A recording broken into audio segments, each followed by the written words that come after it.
Buenas tardes a todos y bienvenidos un día más al invitado de Radio Francia Internacional. Este martes va a tener lugar en el Café Librería Cariño, aquí en París, un encuentro con el escritor peruano Gustavo Rodríguez, de quien las ediciones L'Observatoire acaban de traducir al francés su reciente novela Madrugada. Y precisamente para hablarnos de esta novela y de su trayectoria como escritor, pero también como publicista, Gustavo Rodríguez ha sido tan amable de venir a nuestros estudios. Buenas tardes, Gustavo. Buenas tardes, Jordi. Y sobre Encantado. todo, muchísimas gracias por haber hecho el esfuerzo de venir hasta nosotros. No, yo muy feliz, imagínate. Permíteme que explique a nuestros oyentes, Gustavo, que has nacido en Lima en 1968, en el mes de mayo. Imagino que nacer al mismo tiempo que esa revuelta estudiantil aquí en París, ¿te marcó de alguna manera o no? No te enterabas mucho en aquella época de lo que era el mayo del 68. Era muy pequeño en esa época, pero es verdad que del mayo de 68 se habla muy románticamente en ciertos segmentos de la sociedad peruana, no mayoritariamente, ¿no? Se asocia más a la intelectualidad y más si es de izquierda en Perú, ¿no? Pero no es que esté tan presente dentro del imaginario contemporáneo peruano. El mundo cambió aquí en Francia gracias a mayo del 68, ¿no? Tú naces ya en el nuevo mundo, si me permites. En el nuevo mundo, además. Imagínate. Espacial y temporalmente. Sí, a ver, a mí me gusta hablar sobre el mayo 68 como parte de mi narrativa personal. O sea, todos somos la historia que nos contamos de nosotros mismos, ¿no? Y añadirle ese plus del mayo 68 francés, pues a mí me ayuda muchísimo, obviamente. Vas a pasar una gran parte de tu infancia hasta la adolescencia en la ciudad de Trujillo. Quizás el hecho de vivir en una ciudad con un casco antiguo, histórico, quizás lleva más fácilmente a la lectura, a la literatura. Puede ser, sí, el entorno ayuda mucho, pero más que nada el entorno familiar que me tocó. Si bien Trujillo en el norte del Perú es una ciudad colonial, le decimos, con arquitectura andaluza, yo mis primeros años los viví en una casa muy modesta, sin ventanas casi. Una locura de mi padre, que nos llevó a vivir a un mercado, a un depósito. Y yo tuve la suerte de que una mujer, una chica que quería estudiar educación, me empezó a leer en las noches. Entonces, para mí, el contacto con el libro fue a través de esos momentos mágicos. Y entonces creo yo que en mi pequeña mente en aquella época se dio la noción de que libro igual afecto, libro igual cariño, y después cuando aprendí a leer, ya pude seguir buscándolo yo con mis propias manos, ¿no? Finalmente la lectura redime, ¿no? Socialmente a mucha gente. Bueno, yo no estaría aquí en Francia presentando esta novela si no hubiera leído de niño. Está claro que no existe autor que antes no haya sido un lector, ¿no? Definitivamente. El gusto por la narración, perdón, te viene de la infancia, me decías. ¿Qué lecturas estimularon esas ansias narrativas? Y ya una vez sabías leer. Pues mira, ahora que estamos en París, probablemente me da gusto nombrar a dos autores que tienen que ver con París. Uno es Julio Verne. La primera novela que yo leí de niño fue de Julio Verne. Mi papá llegó un día con una caja que contenía 10 libros rojos que tenían por cada 4 páginas escritas, había una en cómic, digamos, en historieta. Y yo de niño empecé a leer las historietas, obviamente. Pero después me dio la curiosidad por saber de qué me estaba perdiendo al no leer la parte literal, ¿no? Y fue así como leí. Julio Verne fue el primer novelista que leí. ¿Y el segundo? El segundo autor que creo yo que me ha influenciado muchísimo es Julio Ramón Ribeiro, un escritor peruano que vivió en París muchos años. Y es muy conocido por ser el mejor cuentista peruano probablemente de la historia, pero tiene unos microensayos deliciosos y sus diarios también son una maravilla literaria, ¿no? Julio Ramón Ribeiro es un gran escritor peruano, de verdad. A menudo te has definido como entre Felisberto Hernández y Netflix. Gran escritor, ¿no? Uruguayo, me decías. Es una broma que me gusta hacer, porque en realidad no me gusta mucho tomarme En serio, alguna vez al leer mi primer libro de cuentos, un escritor peruano, Osvaldo Reynoso, me dijo, me recuerda a Felisberto Hernández. Me gustó la comparación porque Felisberto Hernández es un autor uruguayo que sale de la caja, ¿no? Y cuando digo que soy una mezcla de Felisberto Hernández y de Netflix, digo que es imposible que un escritor de mi generación y los más jóvenes después no hayan sido influenciados por el lenguaje cinematográfico o audiovisual después. Cuando dices que sale de la caja Felisberto Hernández, me recuerda que tuvieron que sacarlo por la ventana cuando Uy, murió. también era muy Era gordo. enorme, gran Sí, era escritor y enorme. enorme personaje, ¿no? Sí. Increíble. Tus primeros libros, cuentos de fin de semana, La furia de Aquiles y la risa de tu madre, los nutres de tus recuerdos de infancia. Imagino que allí en Trujillo, ¿no? ¿Fue una infancia feliz? Yo diría que sí, fue una infancia feliz o tiendo a recordar los momentos más felices o tiendo a darle un condimento feliz a cosas que fueron más o menos, no voy a decir trágicas, pero que no fueron tan buenas. Pero sí, podría decir que tuve una infancia feliz. Y en todo caso, si no fue feliz o tan feliz como la recuerdo, por lo menos sí me sirvió para nutrir mis primeros libros. Entonces, sea para bien o para mal, le tengo gratitud. Por supuesto. Vas a comenzar a trabajar en la publicidad muy joven, con solo 18 años, como redactor creativo para la que ahora es la agencia Publicis. Era una buena manera de ganarse la vida con las palabras. Intuitivamente busqué ese trabajo sin saberlo, o sea, sin saber hasta qué punto mi dominio del lenguaje estaba implícito, ¿no? En aquella época en Perú habían pocas, bueno, en todo el mundo en realidad, las carreras universitarias eran pocas, eran las clásicas. Yo quería ser arquitecto un poco porque me gusta el tema de la creatividad espacial y la estética. Pero el dinero no daba en la casa como para entrar a una universidad que había que pagar en esa época, sobre todo para arquitectura.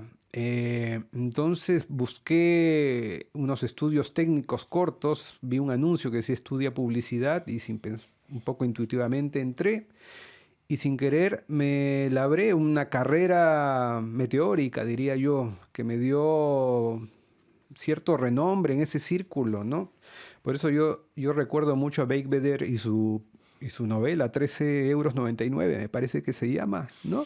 Exactamente. Porque un poco que vi el camino que él había hecho un poco al mismo tiempo que yo.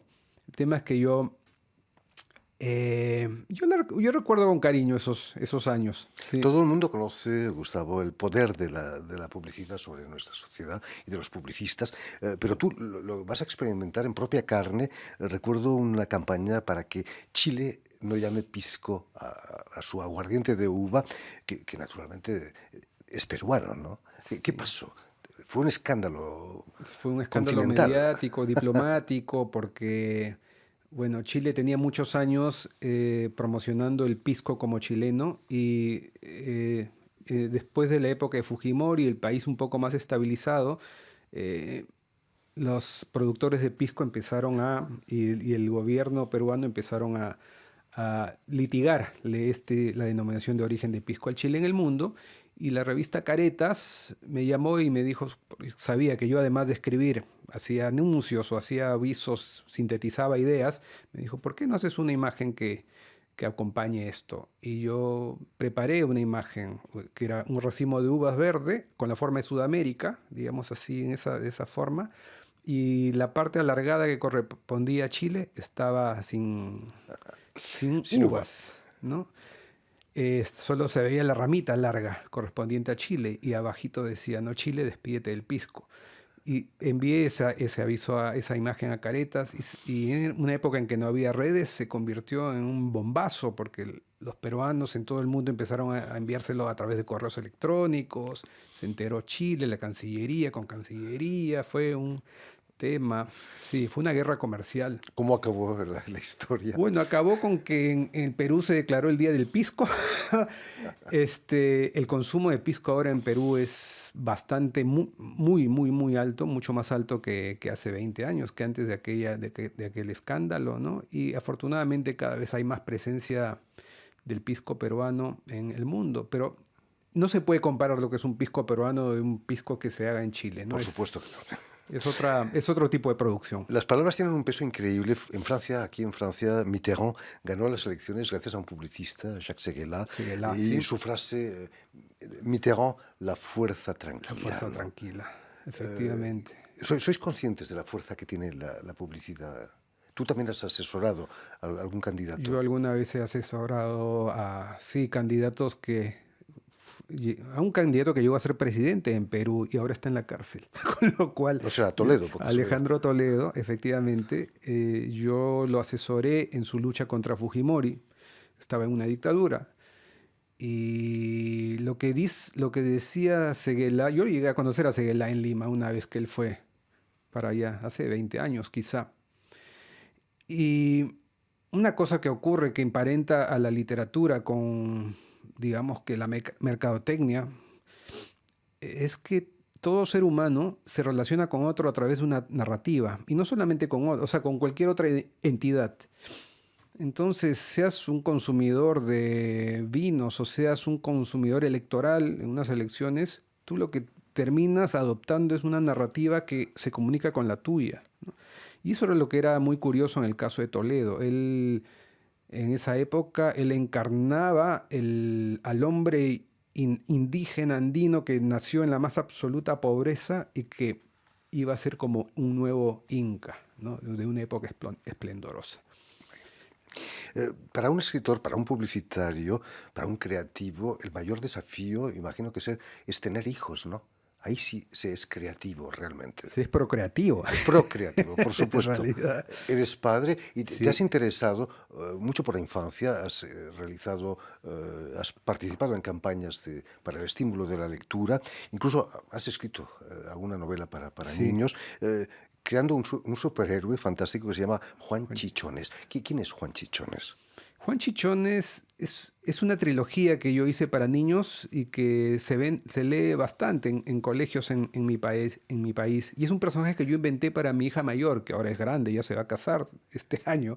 Pero cuando ella era pequeñita yo le inventaba historias y le inventé la historia de este Juan Chichones, un niño torpe que se para cayendo y golpeando la cabeza a cada instante y que de pronto un día un chichón eh, le dota de un poder que le dura lo que le dura el chichón en la cabeza. Es como si este chichón, al hacer una hematoma, pues generara en el cerebro algo que le genera esta condición sobrehumana, ¿no? Y en el primer libro que escribí es el olfato. O sea, Juan Chichones se golpea y tiene un olfato prominente, parecido al de los perros, ¿no? Y termina salvando a sus amigos gracias al olfato que le sale. El chichón se va y el poder también se va. Pero Todos tenemos algo de Juan Chichones, ¿no? Nos dan golpes y aprendemos, ¿no? esa es una buena lectura. Eso es lo que me gusta de la literatura en realidad, que un escritor no debe dejar mensajes. Los mensajes los crea el lector, ¿no? La literatura no deja respuestas, la literatura deja preguntas. Tú has dado una buena respuesta en este caso. También tiene que ver con que muchas veces todos solemos convertirnos en héroes accidentales y se dan las condiciones también, ¿no? La música siempre te ha interesado, incluso has publicado la biografía del gran tenor peruano Juan Diego Flores. ¿Cuál es tu relación con la música? Bueno, ese libro fue un libro que me encargaron, pero nunca me terminaré de agradecer ese encargo, porque fue un encargo maravilloso acompañar a Juan Diego por Nueva York y toda su gira en Estados Unidos, ¿no? Y mi relación con la música,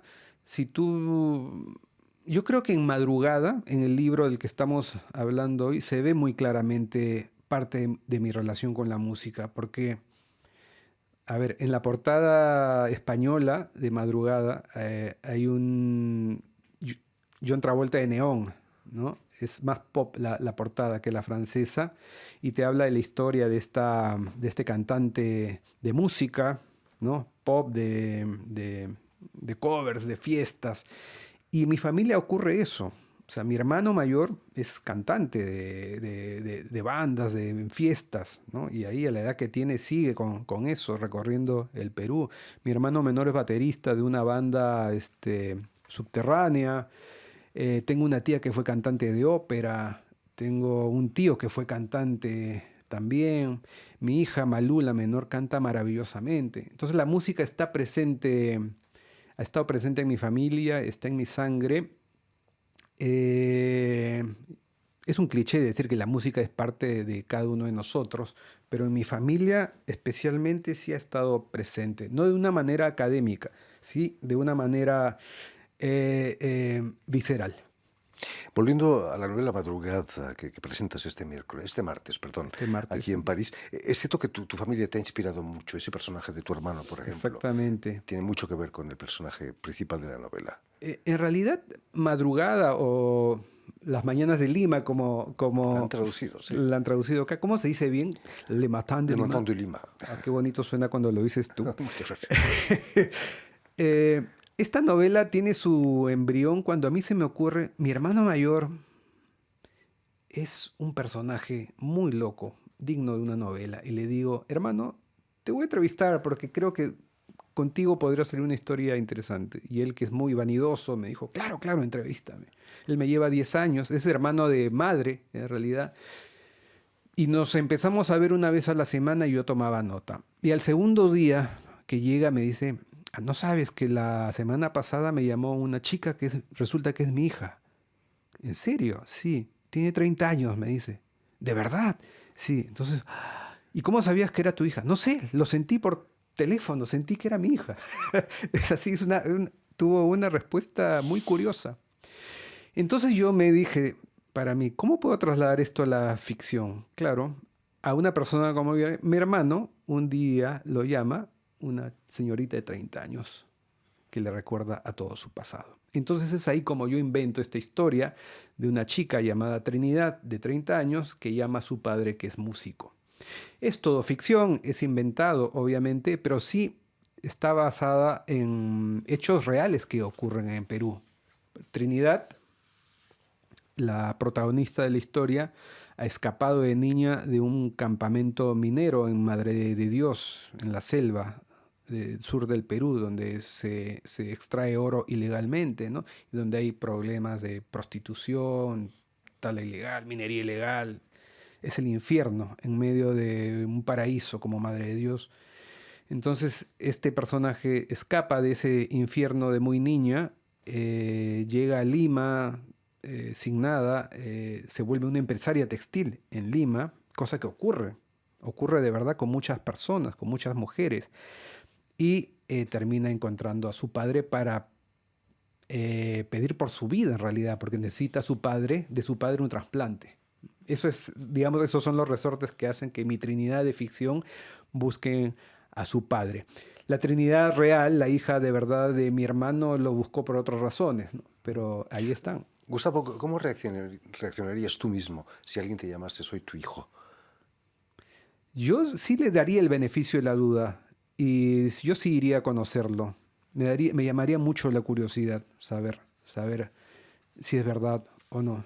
Afortunadamente hoy con las pruebas de ADN no hay duda posible, o No hay casi. duda posible, sí. Eso ayuda mucho, ¿verdad? Pero, a ver, a alguien que vive de contar historias es imposible que... O sea, a mí sería imposible rechazar la posibilidad de una historia así, definitivamente. Entonces yo sí iría. Aquí en Francia se está hablando de desvelar la identidad de los donantes de esperma. Hasta ahora no se puede. ¿Tú crees que es legítimo que un donante de esperma quizás haya tenido como cientos de hijos, de pronto reciba las llamadas de todos ellos? O sea, si no me parece justo, o sea, me parece válido que todo hijo tenga la curiosidad de saber quién es su padre, pero quien donó el esperma con otros fines que no tienen ningún enlace emocional, no tendría por qué ser molestado por eso, O al ¿verdad? menos decírselo de entrada, ¿no? Que si Exactamente, en el sí, futuro alguien quizás le llame, ¿no? sí. Terrible. Cuéntanos, Gustavo, ¿qué supone para ti ser traducido al francés, como lo han sido nombres como Vargas Llosa, Bryce de Chenique y tantos otros? Es un honor tremendo, tremendo. Ya dije yo que el primer el primer autor del que me enamoré de niño era francés. La novela que más me ha hecho llorar es de un francés también, como Víctor Hugo, ¿no? Con Los Miserables yo he llorado de una manera tremenda, como no he llorado ni siquiera viendo la realidad del Perú. Y el hecho de que una de mis novelas más queridas ahora pueda leerse en francés, para mí es de una alegría enorme, una alegría enorme. Cuando mi agente me dijo, hey, han comprado, se han enamorado de tu novela en Francia y la van a traducir, yo no lo podía creer, de verdad. Me siento muy, muy, muy feliz de estar aquí por eso. En fin, muchas felicidades, Gustavo, por esta traducción. Y ustedes ya lo saben, tienen una cita este martes en la cafetería Librería Cariño, qué bonito nombre, aquí en Hermoso, París, sí. para el encuentro con el escritor peruano Gustavo Rodríguez, de quien las ediciones del Observatoire acaban de traducir al francés su reciente novela Madrugada, que ha sido editada en castellano por Alfaguara, si no me Así equivoco. es, sí. Muchísimas gracias, Gustavo, por haber estado aquí con nosotros. Permíteme también que dé las gracias a Julián Leng, quien se ha ocupado hoy de la realización del programa, y enviar un saludo muy especial a nuestros telespectadores, porque también los tenemos, que nos siguen en toda América Latina, en Lima seguramente también, gracias a una cadena de televisión uruguaya que se llama Canal U y emite desde Montevideo, allí en Uruguay. Y a ustedes, muchísimas gracias por su atención y les damos cita para una nueva edición de El Invitado de Radio Francia Internacional.